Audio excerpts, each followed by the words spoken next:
Hola, soy Michelle Águila, especialista en factores psicosociales, cultura y sistemas de gestión de seguridad y salud en el trabajo. Hola, soy Orlando Laure, experto en programas de formación y competencias en SSTI. Junto con Víctor Suárez hemos creado Preventox, El primer programa peruano que promueve el liderazgo, la cultura y la gestión estratégica en seguridad y salud en el trabajo. Síguenos en LinkedIn, YouTube e Instagram como Preventox.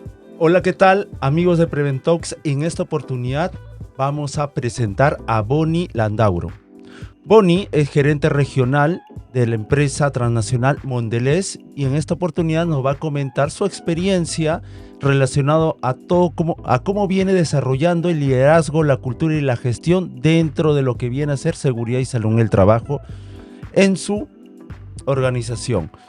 Bueno, para comentarles brevemente sobre Bonnie, Bonnie tiene más de 23 años de experiencia en lo que es seguridad y salud en el trabajo, ha desarrollado actividades relacionadas en el sector industria, consultorías y actualmente en su cargo corporativo y su cargo asociado al tema regional en materia de DST nos va a aportar mucho, ya que tiene bastante experiencia no solo acá en Perú, sino en diferentes países de América y vamos a ver cómo nos va a ir comentando. ¿Qué tal, Bonnie? ¿Cómo estás? Bienvenida. ¿Qué tal, Michael? Muchas gracias por la invitación y espero poder dejar una buena experiencia para que la gente pueda tomarla y también mejorar sus propios procesos. A Bonnie yo la conozco, me acuerdo cuando yo trabajaba en una empresa de seguros y visitaba para realizar algunas actividades de consultoría. Y recuerdo que me pidió en ese momento una actividad relacionada al tema de clima de seguridad. Hace muchos años y como esos temas a mí me gustaban, evaluamos un pequeño piloto asociado al tema de clima en una de las plantas del sector industria donde trabajaba, así que la conozco y nos volvemos a encontrar después de mucho tiempo y va a ser muy interesante ahora que nos cuente su experiencia. Bueno, Bonnie, actualmente estás como un cargo corporativo muy interesante y que nos gustaría saber cómo ves tú el área de HSE, ya sea en Perú o en otras partes de América, y qué competencias encuentras entre estos equipos, el equipo de HC acá en Perú, el equipo de HC, no sé, pues en otra parte de Centroamérica, qué diferencia podrían haber y cómo poder cerrar esas brechas, ¿no? Uh-huh. Bueno, hay varias diferencias entre los países de Latinoamérica y creo que básicamente desde el punto de vista técnico los países más fuertes a nivel técnico son aquellos donde las legislaciones son fuertes. En otros países donde la legislación es nula o es muy genérica, el perfil de la gente también es de ese tipo, es un poco más generalista en el tema, ¿no? De hecho, algunos países sí tienen la carrera en algunas universidades, por ejemplo, como en Chile, en Argentina, en Brasil también, pero inclusive hay alguna formación también en Colombia, y eso marca bastante la diferencia desde el punto de vista técnico, hablando. Por otro lado, también está el tema cultural, ¿no? El latino tiene un perfil cultural muy particular si comparamos con gente de Norteamérica o gente de Europa, y eso también influye mucho. Y aún así, si como latinos tenemos ciertas particularidades, dentro de Latinoamérica también hay ciertos perfiles de personalidad entre países andinos, por ejemplo, muy marcados. La gente de Centroamérica también tiene un perfil muy marcado, distinto, y luego yo separaría inclusive a la gente de Austral, ¿no? Argentina, Chile, ¿no? Entonces, creo que ambas cosas, tanto la parte técnica como también el cómo nos interrelacionamos, cómo es nuestro estilo de comunicación, cómo acostumbramos a interrelacionarnos entre unos y otros influye bastante y de dónde venimos también influye un montón en cómo queremos trabajar y enfocar la parte de seguridad, salud y medio ambiente, que al fin de cuentas, más allá de lo técnico, hay un gran porcentaje de comunicación que creo que es lo que hace la diferencia entre un programa de seguridad exitoso y uno que no lo es. Perfecto. Mira, un tema interesante es que has precisado el tema técnico. Uh-huh. Si bien en el tema de seguridad en el trabajo, nosotros los gestores, ya sea a nivel de supervisión, jefatura, necesita desarrollar sus habilidades interpersonales, comunicación, entre otras. Sin embargo, igual, la base técnica es importante, creo yo, ¿no? Sí, es súper importante. Es importante, y más aún en esos países donde de alguna manera está bien definido lo técnico, Ajá. ¿no? Entonces, cuando tú encuentras una brecha en tu equipo, quizás haciendo la evaluación, ¿cómo podríamos o cómo estás haciendo para poder cerrar esas brechas en algún profesional dentro de tu equipo, en la evaluación de desempeño? ¿Cómo te digo con eso? Básicamente cuando recluto gente sí trato de que tenga el perfil técnico, pero más allá del perfil técnico siempre trato de identificar personas que tengan habilidad de aprender.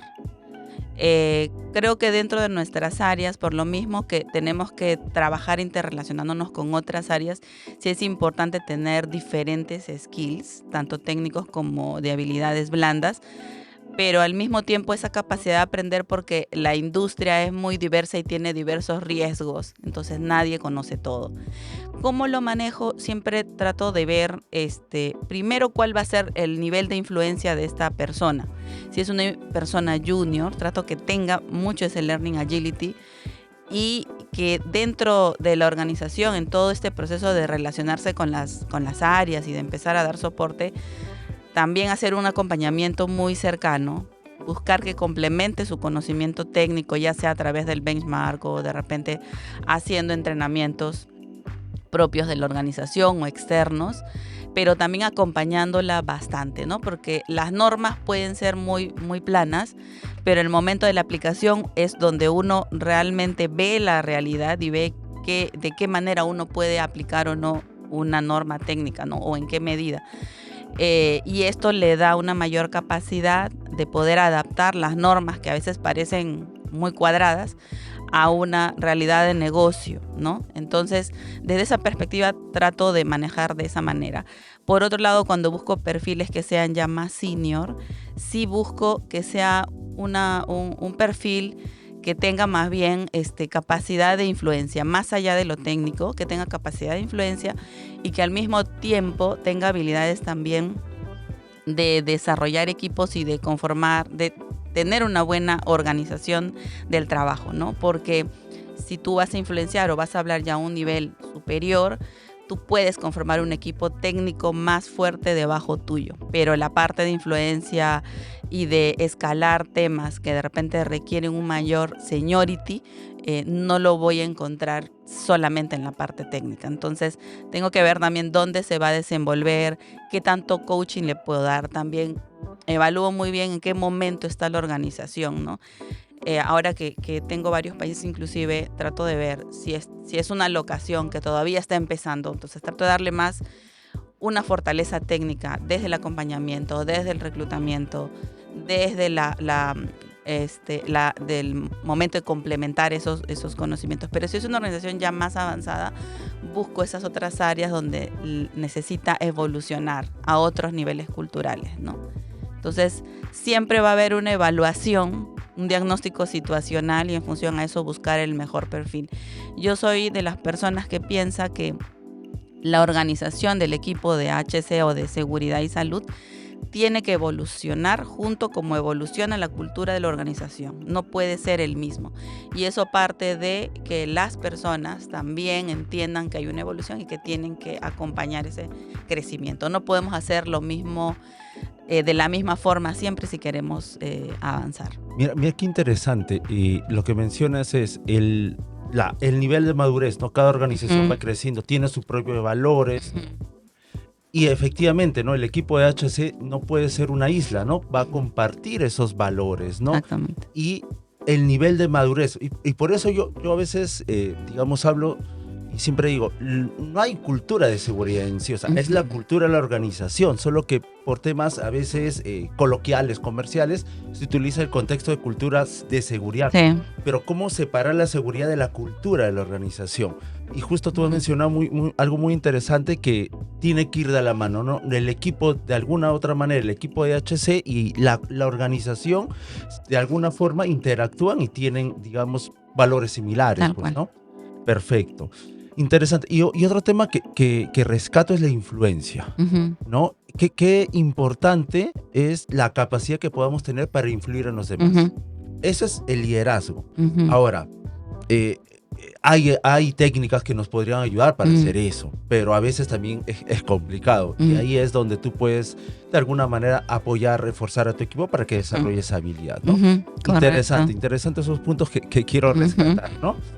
Ahora, de hecho, uno de los temas que se ve mucho en las empresas, ya no de ahora, sino ya años atrás, pues, ¿no? El tema de cambio de comportamiento. Quiero mencionar seguridad basada en comportamiento, que digamos es una forma, pero ¿qué experiencias tienes tú de repente gestionando el cambio de comportamiento en algún área de donde tú has estado, ¿no? ¿Cómo has hecho, qué actividades, qué técnicas has utilizado para cambiar comportamientos, ¿no?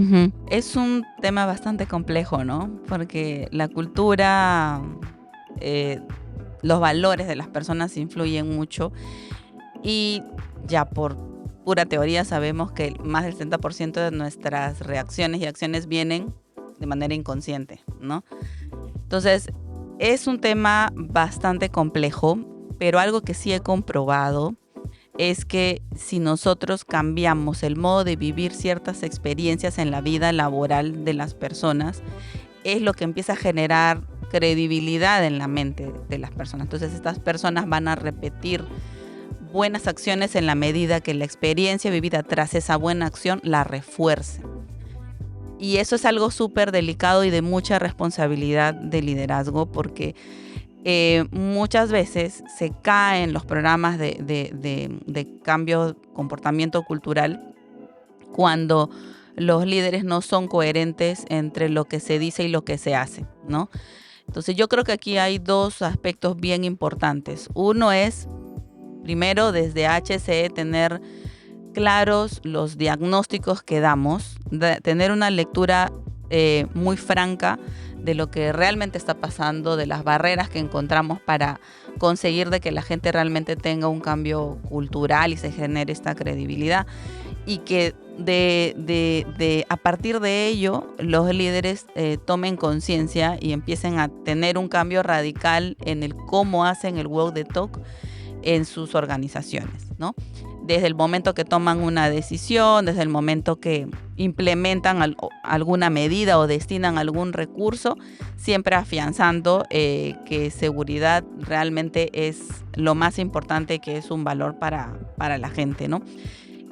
Justamente cuando estábamos, hace un par de semanas estábamos haciendo un entrenamiento en todo lo que es evolución cultural, y este tema salió. Y más allá de saber la curva de Bradley, que vamos de la reactividad a la dependencia, interdependencia, hablábamos de que era súper importante que el liderazgo tiene un rol en toda esta evolución, donde sí parte con un músculo muy fuerte de empujar, quizás al principio poniendo las normas, qué es lo no negociable, yendo muy fuerte con la gente, pero lo más difícil y en donde nos caemos, porque hacer presión con autoridad, creo que para muchos es muy fácil, pero donde realmente nos caemos es en el momento de generar confianza, credibilidad. Y esa confianza y credibilidad se genera cuando tú refuerzas tus decisiones con lo que estás diciendo, ¿no?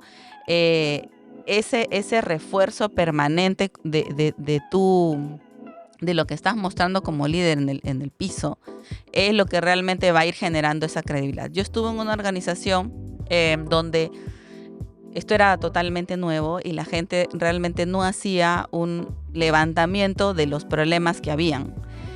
Y detrás de ello, la gran barrera era que por mucho tiempo cuando levantaban algún tema no había una respuesta. Entonces, cuando empezamos a impulsar con los líderes, y eso sí, muy de la mano con recursos humanos, porque son temas de liderazgo que no tienen que ver solo con seguridad, como tú mismo lo has dicho, y empezamos a hacer un cambio significativo, y desde las primeras decisiones diferentes que estaban haciendo los líderes, los equipos empezaron a hacer una apertura de información mucho más fluida. Se empezó a tumbar la barrera del miedo y de las represalias, el miedo a las represalias, y resolviendo eso, no digo que sea perfecto, pero cada vez se fue sumando más gente a tener un comportamiento positivo, o inclusive mucho antes de tener un comportamiento positivo, creo que más importante es tener el valor de levantar la mano sin miedo a una represalia, ¿no? Porque muchas veces tú no levantas la mano porque tienes miedo a equivocarte o demostrar que estás en un error o que te van a sancionar, ¿no? Entonces, yo creo que para hacer un cambio cultural, un cambio efectivo en el comportamiento, tiene que haber una articulación desde la máxima autoridad, los líderes, y tener una coherencia, inclusive afianzado a través de los líderes internos, que no necesariamente son los jerárquicos, en este walk the talk día a día. Solamente haciendo eso es que podemos lograr un cambio cultural. Si no se afianza, por mucha fuerza, por mucha presión que metamos a la gente para que haga las cosas, las va a hacer solamente cuando los veamos, ¿no? Y eso es lo que siento que ha funcionado. No es algo fácil, pero creo que si vamos genuinamente hacia eso, lo podemos lograr. Qué interesante lo que tú mencionas, ¿no? La coherencia y la credibilidad. Ujú. Eso es importante porque uno sigue a la otra persona en función a lo que hace, ¿no? O sea, yo puedo decir muchas cosas, pero al final las acciones son lo que va a reflejar. Ujú. Entonces, en muchas empresas efectivamente a veces se habla, ¿no?, del liderazgo, pero las acciones que pueda tener el Ujú. jefe de área es lo que va a marcar que los demás trabajadores realmente vean que sí se cumple o no se cumple, ¿no? Tal Entonces, la coherencia me quedo con esa palabra porque sí es muy Ujú. importante tener esa coherencia dentro de lo que son los líderes. Y otro temita que yo a veces también veo, y que por ahí tú lo has comentado, tiene que ver con el tema, el liderazgo. O sea, yo puedo ser un buen jefe, pero probablemente no llegue a ser Ujú. líder. Ujú. El liderazgo es una característica donde la gente te elige y tienes tú la capacidad de influir. Pero hay muchos jefes que desarrollan habilidades directivas que le permiten de alguna manera mejorar su comunicación, su negociación, trabajo en equipo, pero probablemente al tener una autoridad pueden ser buenos jefes, pero aún así no lo siguen Ujú. por convicción. Y ahí está el reto, yo creo, en las empresas. Ahí está el reto. Por ahí está el reto, que todavía creo que es algo que las empresas deberían verlo, porque a veces veo cursos de liderazgo en seguridad, Ujú. y esos cursos en ningún momento te forman líder, Ujú. solamente el título, ¿no? Claro. Pero bueno, interesante lo que Ujú. me has comentado. Bueno, había otra preguntita que también me pareció interesante y que quiero comentarla más que todo, y ya tomando en Ujú. cuenta lo que tú me has dicho, es ¿qué acciones crees que es lo que la gente puede ver? Por ejemplo, ¿qué acciones puede hacer la gerencia de línea? Acciones concretas, no sé, inspecciones diarias de campo. No sé, el gerente baja a hacer una inspección, hace su reporte de inspección, una observación de comportamientos. ¿Qué acciones crees que son visibles y que la gente pueda ver por parte de la gerencia de línea? Dentro de lo que es Lean Manufacturing, y también se practica mucho en TPM, son los Gemba Walk, ¿no? Que es ir al piso a ver dónde las cosas suceden. Y esa es la mejor práctica que puede haber, ¿no? Ir al lugar de trabajo, conversar con la gente y abrir genuinamente la discusión, y no para decir lo que les falta, sino para decir dónde está el problema y cómo te ayudo, o qué te está trabando, o simplemente decir si estamos en un nivel de seguridad aceptable, cómo podríamos llegar a la excelencia. Entonces, esos acercamientos de los líderes hacia el piso realmente son los que generan un cambio. Pero no solamente es ir, sino también tener todo articulado para que todo lo que se pueda rescatar de ahí podamos darle un tracking, ¿no? Un seguimiento, hasta que las personas inclusive tengan una claridad de qué es lo que pasó, porque puede ser que tú vayas y de ahí no te aparezcas al otro mes que te toca hacer la inspección y con lo que encontraste no pasó nada. Entonces tiene que haber al medio una buena comunicación efectiva para que las personas sepan qué está pasando con cada tema, ¿no? Cómo se llegó a resolver o qué proceso se ha mejorado a raíz del input que él ha dado. Entonces, eso es lo que realmente ayuda. Y otro aspecto súper importante de ese Gemba es que no solamente vamos a rescatar esas cosas, sino que también vamos a campo a enseñar. Entonces, algo que a mí me parece que es un requisito importante y algo que debería estar en todo sistema de gestión estratégicamente, es que tenemos que conseguir que los líderes de línea, los líderes de mantenimiento de las áreas, se conviertan en unos mini expertos en los temas, en los riesgos que ellos van a administrar, porque así al momento que van a hacer un Gemba, van a poder tener esa capacidad de ser autocríticos y también enseñar en el campo de una forma positiva, ¿no? Obviamente con unos skills de comunicación buenos, pero dejar algo positivo en el campo. Como yo mencioné antes, las normas de seguridad muchas veces son muy cuadriculadas. Cuando vas a la realidad es donde realmente empiezas a evaluar alternativas, y el hecho de conocer y estar en el campo es lo que te da esa capacidad de poder transmitir. De nada vale tener todo aquí si en el piso no ha llegado. Entonces ahí es donde inclusive se sigue reforzando el tema de credibilidad, porque sabes, mi líder sabe, a mi líder le interesa y le está dando tracking a esto. Entonces lo que yo levanto se resuelve, y lo que yo no sé vienen y me enseñan, ¿no? Me refuerzan, porque tampoco es una enseñanza de cero. Entonces, para mí esa es una herramienta súper poderosa que no trabaja sola, porque de ella de la mano tienes que tener todo un tema de reportes, digitalización, seguimiento, governance, etcétera, pero que es súper importante tener, y es uno de los mensajes más potentes que podemos dar al personal, ¿no? De piso. Mira qué interesante, tú has mencionado ahorita y me hizo recordar algo, cuando hablas de que el personal de mantenimiento debe conocer la parte técnica para poder, o ser expertos de repente en la parte de seguridad para poder, digamos, implementar. Y recuerdo hace años en una empresa donde yo trabajaba en industria, el jefe de mantenimiento recibió un curso que era seguridad de procesos. No el área de seguridad, sino el jefe de mantenimiento. Él era el dueño y no el área de seguridad de lo que es seguridad de procesos.